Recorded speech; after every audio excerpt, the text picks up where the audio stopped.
Olha, tá vendo esse homem que aparece na imagem? Esse camarada que você vê é um empresário.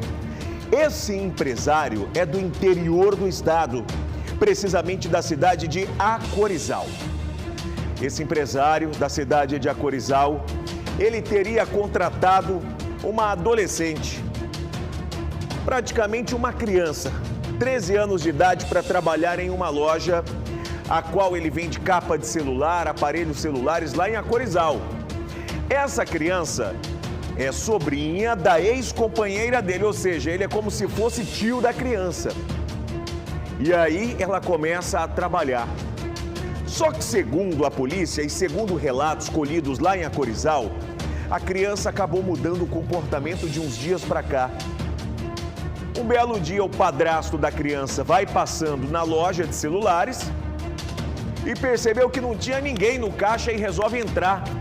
E segundo o padrasto da criança, ao entrar na loja, nos fundos, em um quarto onde o empresário ficava, ele estaria supostamente abusando sexualmente da criança. O repórter Giovanni Júnior foi até Acorizal conversar com a família, tentar ouvir o relato da polícia, o relato da vítima, o relato das testemunhas. A história é pesada, acende um alerta de todos nós. A história é exclusiva, dá o maior trabalho para fazer. Sem demora, Giovanni Júnior, o homem do chapéu. Ô Didio, se você viu, você conta. Bem-vindo a Acorizal, uma cidade que fica localizada a aproximadamente a 70 quilômetros de Cuiabá. Uma cidade pacata de pessoas trabalhadoras. Aqui estamos para poder contar a história de uma adolescente de 14 anos de idade, que no dia 7 de setembro, no feriado, um abuso sexual foi registrado. O acusado, um empresário e um tio, aquele que foi casado com a tia da vítima. A história é de dar nojo, onde o boletim de ocorrência foi registrado e você acompanha passo a passo de tudo o que aconteceu. Vem comigo. Nesse momento, Ferraz, a nossa equipe de reportagem chegando até o local onde mora o pai, que é padrasto da verdade, e a mãe, onde iremos conversar sobre esse assunto que é um pouco delicado. Não iremos citar o endereço e nem o bairro, mas aqui estão os pais dessa criança, que podemos afirmar assim, uma adolescente que de 13 para 14 anos passou por tudo isso. Seu Gléristo, você ficou com a pulga atrás da orelha no momento que você passou e já estava desconfiado de algumas atitudes que o senhor guardou para o senhor. Quando o senhor entrou lá no quarto que ele dormia, o que o senhor visualizou? Eu vi umas coisas muito estranhas, né? E ele ficava dando umas coisas presente a ela, ficava dando o que ela queria. Então, eu fiquei um pouco na areia. Então, eu esperei ela chegar em casa para conversar com ela e ela me contou. Eu falei, você está para conversar com ele? Foram. Aí, tipo, forçou. Aí foi assim, mas minha filha, por que você não contou pra mim, pra sua mãe que chegou em casa? Ah, mamãe é brava, mamãe queria bater em mim, enfim.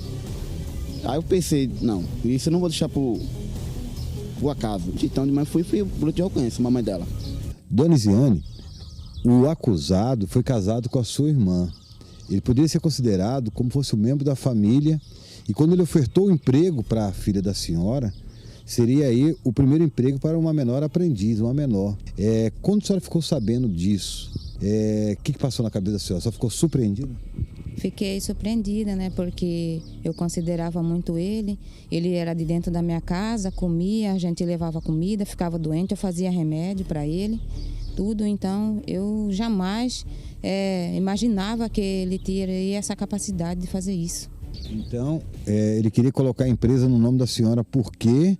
E dentro desse acordo, ele também ofertou um emprego para ela. Por que ele queria colocar no nome da senhora? Diz que não... hoje problema, né? Porque ela era de menor. Então, aí, a loja estando no meu nome, eles não iam ficar indo atrás dele, né? Então, no caso aí, não.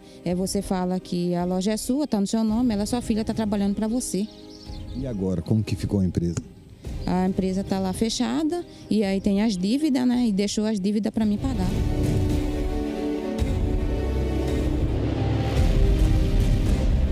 Na primeira vez que ele fez isso com você, eu fiquei sabendo da boca do seu padrasto, está no boletim de ocorrência, que ele fez de forma forçada e te ameaçou. Na primeira vez, Como que ele aliciou? Ele te chamou para fazer o quê? Ele falou pra mim entrar no quarto. Aí eu peguei e entrei. Aí depois aconteceu o que aconteceu. Ele forçou você a arrancar sua roupa? O que ele falava? Ele falou pra mim tirar a roupa. Eu não queria tirar e pegou. Falou, tira a roupa agora. Num tom de voz mais alto e mais agressivo. Aí eu com medo eu tirei. Ele falou bem assim que eu não ia falar nada porque eu já sabia como é que ele era. E realmente ele é perigoso. Perigoso como, filha? Porque uma vez ele tem muitas amizades com gente errada, sabe? Gente assim que quando uma vez ele brigando, não sei na onde, parece que um cara foi morto por causa disso, não sei. Você lembra dele? O que passa na sua cabeça? Muita coisa. Fica triste? Pode chorar, tá, filha? Pode chorar.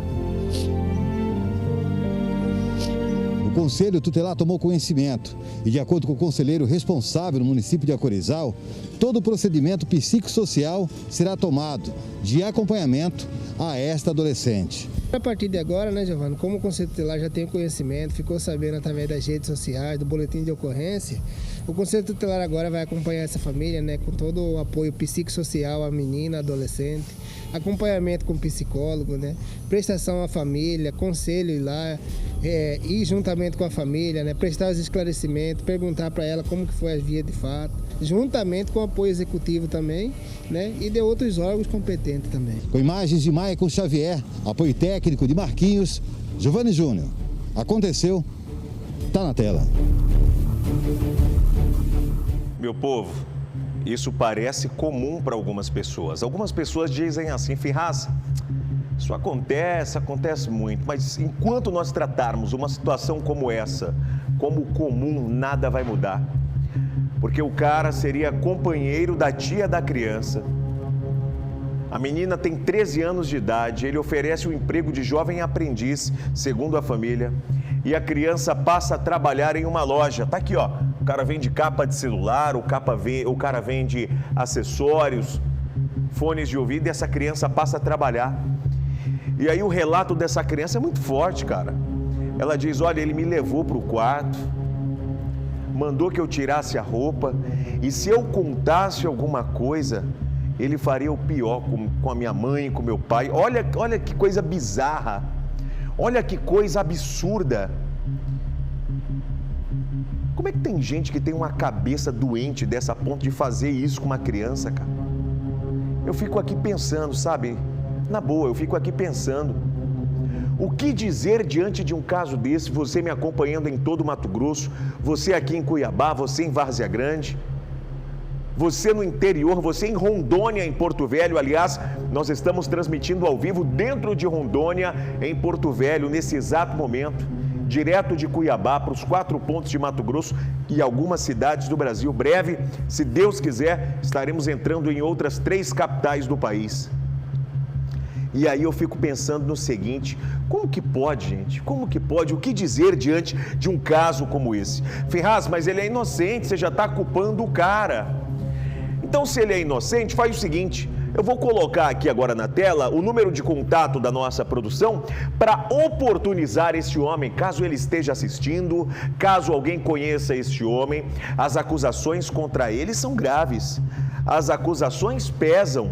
O repórter Giovanni Júnior foi até lá justamente para colher os depoimentos, tentar entender a história. Então, se você que conhece esse homem, ou se você mesmo que está sendo apontado aqui como suspeito de ter cometido, abusado de uma criança em Acorizal, vou te oportunizar para você dar a sua versão da história. O telefone está na tela. O DDD é o 65, o número é o 99699-6035. Porque não dá. Não dá. Se ele não deve, por que ele fugiria de Acorizal desse jeito, deixando todos os negócios para trás? Não é? O cara que não deve não teme. O ditado é esse, se não deve, não teme.